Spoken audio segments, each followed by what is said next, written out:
Buenas tardes. Mi grupo está conformado por Carlos Enrique Carvajal, Olga Lucía Suárez Quintero y quien le habla, Rubén Darío Daza Rendón. En esta ocasión nosotros queremos pedagogizar al señor Nelson Guerra, quien es uno de los propulsores de que el Turmequé sea patrimonio inmaterial de la nación. Eso por un lado. ¿Por qué queremos hacerlo? Porque queremos que también el turmeque como deporte nacional se realce ante la sociedad y ante el mundo. Entonces, don Nelson Guerra ha venido siempre trabajando en esas perspectivas de hacer que el turmeque sea patrimonio inmaterial de la nación. Actualmente en la ley 1947, que él fue uno de los propulsores de esta misma, se quiere que se promueva el turmeque tanto en los establecimientos escolares y diferentes ámbitos de la educación, pero pues todavía no se está llevando a cabo, pues esta ley está muy joven, recién salida recién salida como tal. Entonces lo que se quiere es pedagogizar a este señor porque a pesar de todo lo que ha hecho, pues él vive de manera muy humilde. Él trabaja arreglando lavadoras, arreglando televisores y todo, y a pesar de eso fue alguien que propuso que hicieran esa ley, la ley 1947, y fue uno de los proveedores, pero no quiso dar su relevancia de que no, yo fui de que todo el mundo supiera de que él fue el que ayudó a ser el ponente de dicha ley. Entonces, por eso queremos pedagogizar a ese señor. Y él también quiere, que más adelante lo van a ver en el video, quiere que su casa se convierta en un museo. También, ¿para qué? Para que el turmeque no se pierda. Dice él que si él muere, los conocimientos mueren con él, porque a pesar de que pueda decírselos a sus hijos o a sus hijas, ellos no van a dar la misma información que quiere. Entonces él también tiene sus cuadros y en esos cuadros data la información referente a lo que es el turmeque, referente a los cambios que ha tenido y la evolución que éste ha tenido. Por eso también queremos pedagogizar a un Nelson Guerra. Bueno, Nelson Guerra, él nació en Boyacá, en Turmeque, Boyacá, en 1960. Allí, pues él ha vivido de arreglar lavadoras, neveras, etcétera. Y a pesar de eso, también está haciendo una cartilla referente a lo que es el juego del Turmeque.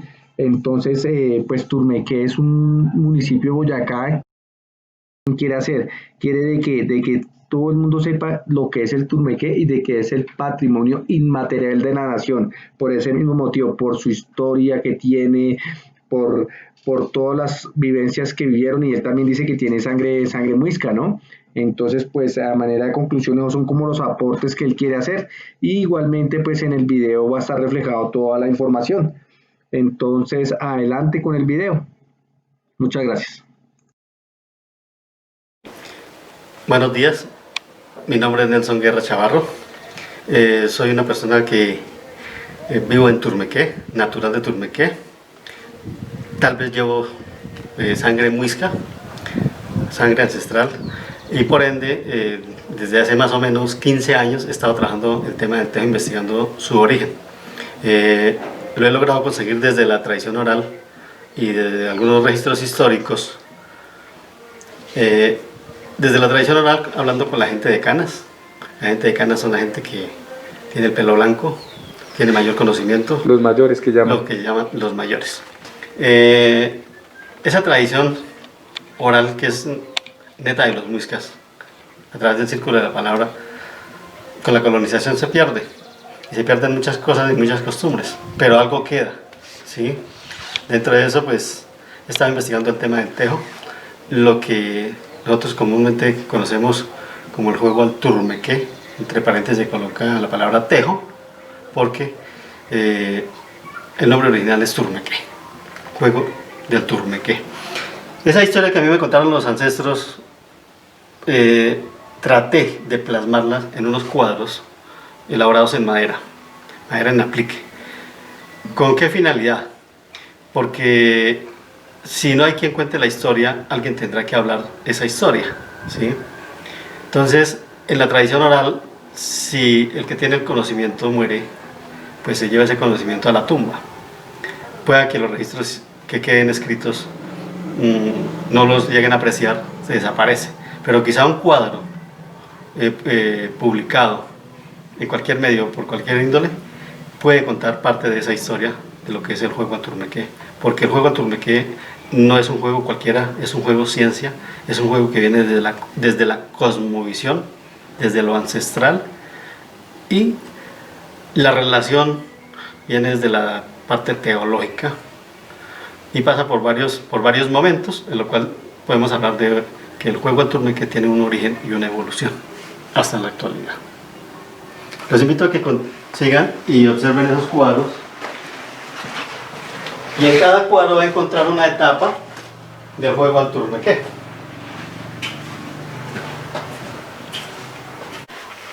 Bueno, digamos acá los cuadros que te representan a ti, ¿cómo es la historia, cómo es el origen?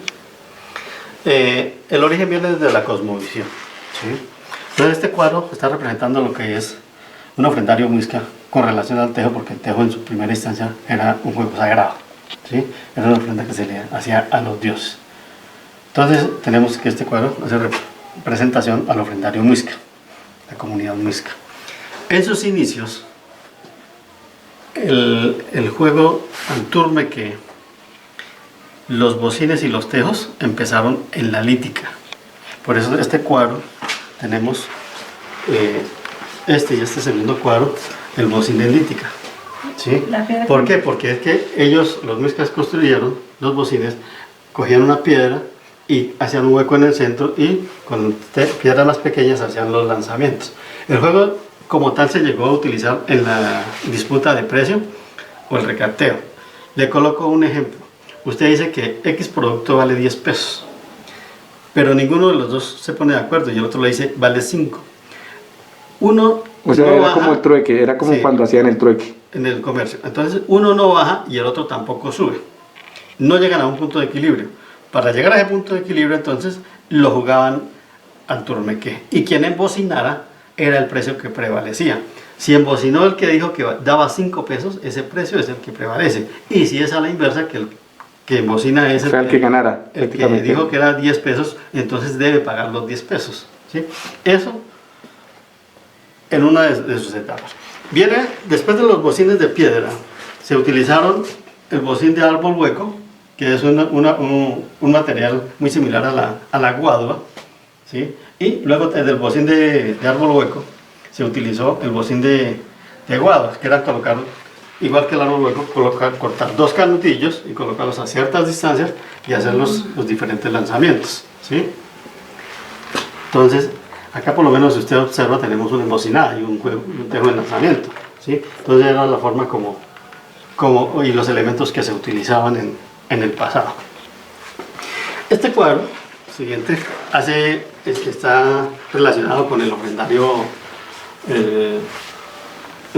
muisca hacia el Valle de los Holocaustos, donde hacían, el Valle de los Holocaustos es un lugar donde hacían unos rituales hacia el sol, hacia la luna, ¿sí? Donde se reunían todos los aborígenes a hacer sus rituales para venerar a esos dioses. Entonces este cuadro está representado está en una forma abstracta, representa el Cerro de Pozo Negro. Por la parte oriental es por donde nace el sol, y esto me significa como si fuera un valle. Bueno, cada quien da como a interpretación relacionado con el juego Antourmequé, ¿sí?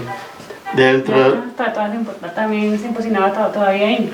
Sí, claro, esta cancha, así como usted la ve, es la forma actual de una cancha reglamentaria, porque tradicionalmente solamente era colocar los bocines a ciertas distancias y a jugar, ¿sí? Estos dos cuadros, en este por lo menos tenemos la representación de lo que es la embocinada, que es una parte del juego, donde hay una jugada que prevalece, que es la embocinada, ¿sí? Que esa tiene una equivalencia, por lo menos lo que es la mano equivale a 1 punto, la mecha equivale a 3 puntos, la embocinada equivale a 6 puntos, y lo que se llama la moñona equivale a 9 puntos, que son los valores que se dan. Hay una jugada que se perdió en la década de los 40, los 50, se jugaba, había una jugada que se llamaba la cuarta, que es el segundo tejo posterior a la mano, que la mano es el que queda más cercano al bocín, y el siguiente es esa jugada en el juego reglamentario desaparece, ¿sí? Entonces ahora se juegan solamente con las 4 jugadas. Este es el bocín. Hacemos referencia más que todo al solo bocín, ¿sí? Estamos representando el bocín de este cuadro, bocín en guado. Continuamos y vamos a, ya esta es una transformación mucho más actual. Tenemos parte de lo que es la cosmovisión, ¿sí? Tenemos el monumento parte de lo que es el monumento que representa la identidad del municipio, el monumento que está en el parque, y tenemos una embocinaje de los diferentes teos de lanzamiento con un teo más cercano al bocín de guado. Dentro de esas etapas hay una etapa donde al bocín de guadua se le coloca la herradura del caballo, ¿sí? Y más adelante se le coloca la mecha. Entonces acá tenemos en este cuadro. ¿Quién surgió o quién se le ocurrió la idea de ponerle la...? Entonces resulta que en las primeras jugadas, en los bocines cuando estamos hablando de los bocines de piedra, se colocaban frutas o semillas o la pepa de borrachero, que esa pepa se deja desgranar, y era lo que se colocaba para espicharlo.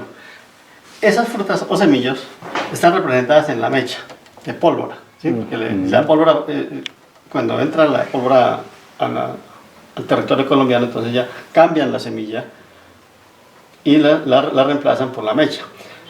Pero colocan la herradura porque ya es un material más resistente y permite producir el estallido y permite romper o espichar cualquier elemento que se coloque ahí. Entonces, esta es una etapa del juego al turmete. Luego tenemos el bocín reglamentado. Acá lo representamos con este bocín de hierro. La cancha actualmente es la forma reglamentada, ¿sí?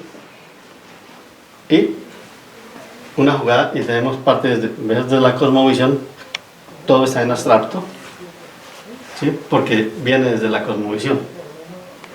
Entonces, cuando hablamos de que el tejo viene desde la cosmovisión, es la relación que nuestros ancestros tenían de que cuando bajaban los ovnis, ¿sí?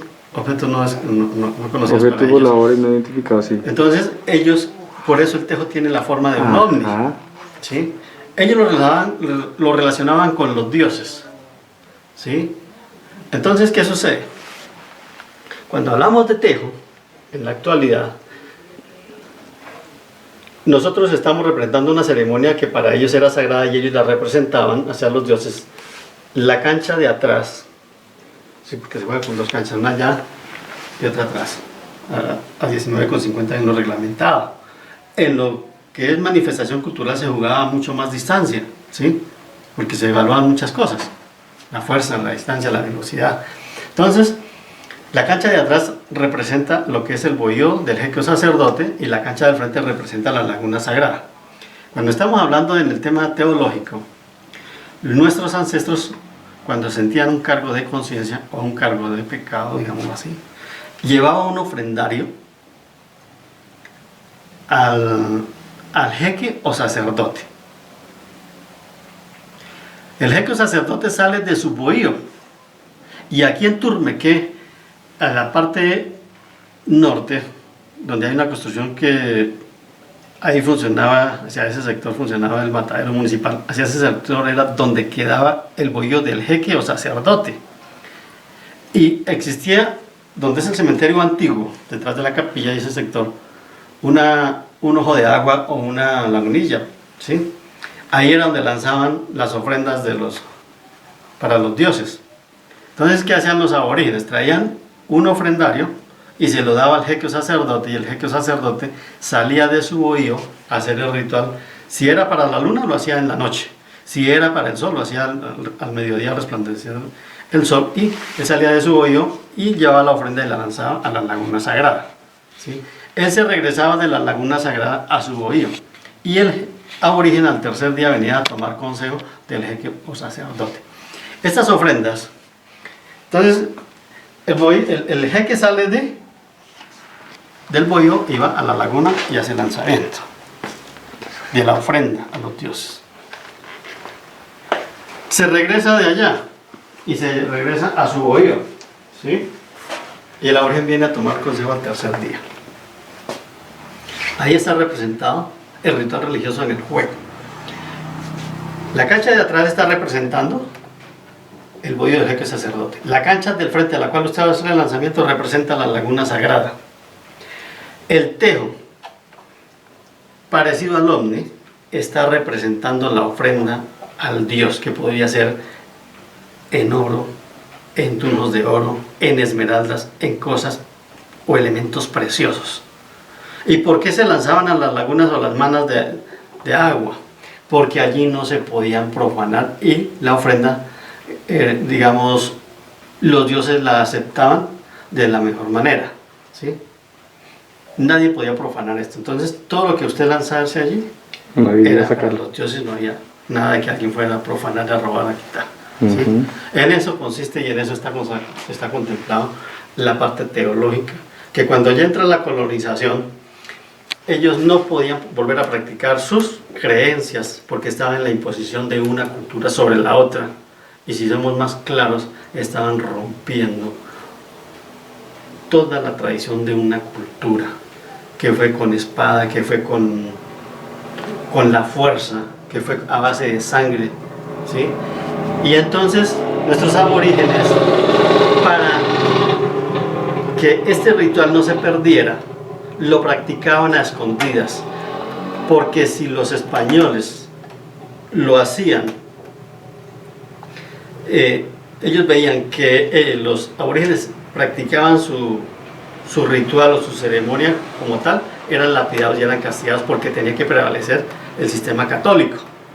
Entonces ellos lo practicaban a escondidas de los españoles y se fue convirtiendo en un juego y quedó en el imaginario colectivo como un juego, que como juego tiene varias etapas, que es las que les acabo de contar, y va evolucionando. Entonces viene de una parte teológica, pasa a una parte lúdica como juego, y de juego pasa a ser declarado en el 2003 con la ley de Edgar Perea, la ley 613, que declara el tejo como deporte nacional, ¿sí? Y en el año 2019, el 8 de enero, con la ley 1947, logramos que el tejo fuera declarado patrimonio inmaterial de la nación, con dos connotaciones. La primera, que es un deporte, que Turmequé, que es la cuna del tejo, tiene una obligación y una responsabilidad frente al mundo, que es enseñarle a jugar, exportar el tejo, ¿sí? Y desde la otra parte tenemos la parte, lo que es la manifestación cultural como tal, sin ningún tipo de modificación, ¿sí? Que es donde está expresado el Festival del Tejo.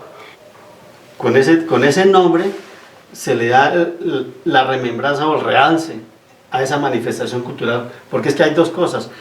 El juego reglamentado tiene unas restricciones, la manifestación cultural no tiene restricciones, porque es donde usted juega, donde usted comparte, donde usted grita, ¿sí? Donde usted abraza al compañero, expresa todo eso que siente, porque el juego, además de ser juego y además de ser manifestación, es como una terapia, ¿sí? Que usted ríe, que si uno va a mirar más a fondo, tiene una relación, digamos, científica, ¿sí?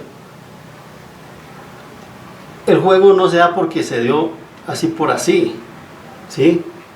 El juego como tal es un juego ciencia, donde usted relaciona el movimiento, todo el movimiento que tiene el juego como tal, y lo tiene que sincronizar con todo el cuerpo humano, con todo, usted lo tiene que sincronizar porque usted tiene que mirar un objetivo a dónde va a lanzar, ¿sí? Lo que tiene que ver con el tema de la psicomotricidad. Además de que el juego sirve de terapia. Y algo muy importante del juego es que el juego nunca es discriminatorio. Lo juegan los niños, lo juegan los jóvenes, los viejos, los ancianos, todo el mundo lo puede jugar, ¿sí? Lo que falta es que desde la parte gubernamental se creen políticas, ¿sí? Y se le dé el realce importante que necesita la manifestación y el juego como deporte. Entonces yo vuelvo y le reitero, Turmequé tiene una gran responsabilidad con esa ley 1947 que nosotros la venimos trabajando. Yo he encabezado ese tema, ¿sí? ¿Para qué? Para que ese reconocimiento y para que Turmequé tenga algo importante y que va a ser uno de los ejes del desarrollo de nuestro municipio, no solamente del municipio, de la región y del país. ¿Por qué? Porque nosotros tenemos que exportar el tejo, darlo a conocer. Nosotros, como turmequenses, vamos a poder competir frente al mundo global a través de la cultura, de la historia y del deporte. Turmequé es muy rico en historia, muy rico en cultura. Con decirle algo muy sencillo, el primer memorial de agravios que surge en América es elaborado en Turmequé con el cacique Diego de Torres y Moyachoque y el cacique y otro cacique. Pero realmente quien lleva la batuta es el cacique de Turmequé, don Diego de Torres y Moyachoque, que es un mestizo, hijo de Juan de Torres, un comendero español, y de Catalina Moyachoque, que es una nativa, una aborigen. ¿Sí? Entonces, si nosotros vemos la historia, el memorial de Diego de Torres no es tan reconocido, y además que Diego de Torres es el primer cartógrafo de América que hace un mapa de la provincia de los Muiscas y le cuenta a la corona española todo el maltrato que le están dando a los nativos, ¿sí? Que por eso él pelea y los españoles le quitan el cacicazgo y él va a España a restituir su cacicazgo, ¿sí? Y a que le reconozcan y que traten bien a los nativos, porque los españoles el trato que les estaban dando era aberrante, ¿sí? Entonces nosotros tenemos con qué. Lo que pasa es que los líderes que hay no se interesan en la temática, ¿sí? No lo ven con buenos ojos. Pero yo siempre he sostenido que el eje del desarrollo de Turmequé está a través de la historia, de la cultura y nuestro deporte autóctono. Deporte autóctono también lo podemos trabajar, un tema muy importante que es la denominación de origen, ¿sí? Y para eso tenemos que crear una política económica para luego poder reclamar o patentar la denominación de origen, ¿sí? Que esos son ingresos que le va a servir para las comunidades. Que de esa denominación de origen yo siempre he dicho que debe haber dinero para la misma manifestación como tal, para salud, para educación y para infraestructura. Por lo menos esos cuatro punticos base. O sea, la denominación de origen no es reclamarla por reclamarla, sino es para el mismo beneficio de las mismas comunidades y de la misma manifestación.